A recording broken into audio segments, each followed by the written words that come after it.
Il y a de cela presque 3 ans que j'ai quitté le continent africain pour servir mon pays, la République démocratique du Congo. Mais ce qui se passe sur le continent africain nous pousse à lever les voix pour sauver l'Afrique.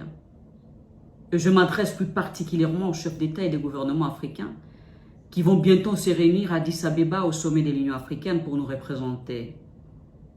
Chers dirigeants africains, l'Afrique de l'Ouest se trouve au bord de l'effondrement général.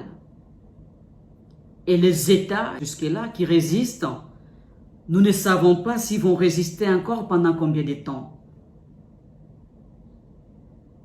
Votre silence inquiète.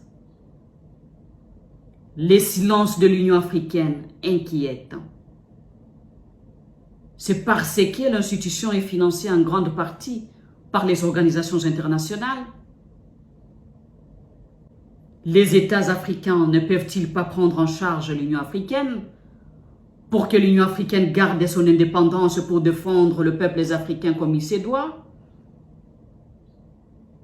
Qu'est-ce qui traduit ce silence? Qu'est-ce qui traduit ce silence? Je ne suis pas d'accord que le coup d'État doive devenir un mode naturel de conquête du pouvoir sur le continent africain. Mais ces coups d'État sont révélateurs également de mauvaise gouvernance de la part des dirigeants africains. Réveillez-vous, chers dirigeants africains. Défendez les Africains. Représentez-nous comme il se doit. Je n'encourage pas les coups d'État. Je toujours prône les valeurs démocratiques. Nos démocraties que nous devons consolider, que nous devons construire selon les aspirations de nos peuples et non selon les aspirations des maîtres et selon ce qu'on nous impose et ce qu'on importe d'ailleurs. Nous devons faire des démocraties africaines selon les réalités de l'Afrique, selon les aspirations de nos peuples, servir avec patriotisme. Collaborer, oui. Partenariat, oui. Mais non, nous imposer ce que nous devons faire de nos États. Il est temps que le monde accompagne l'Afrique à sortir de la misère, de la pauvreté et tous les problèmes que nous traversons. Il est temps que les dirigeants que vous êtes, vous puissiez avoir le courage de dire non à certaines choses pour que l'Afrique avance. Sauvons l'Afrique de l'Ouest.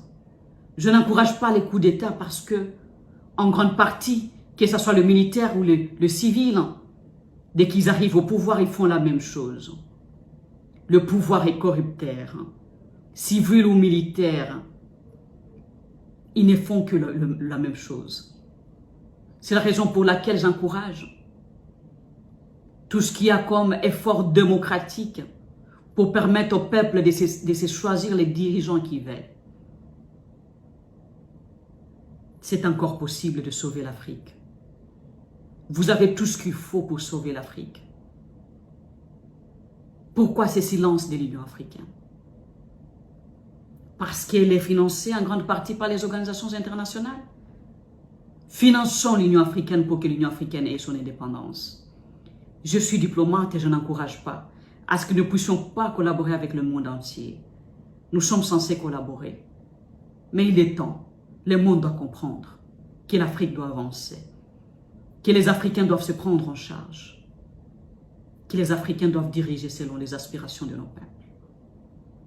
Je suis diplomate et je n'encourage pas les États de pouvoir mettre fin à collaborer avec la communauté internationale, de collaborer avec les partenaires internationaux qui viennent se battre en Afrique sans que nous le sachions.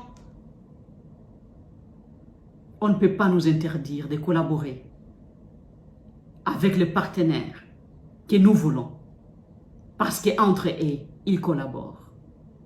Sauvons l'Afrique, c'est encore possible.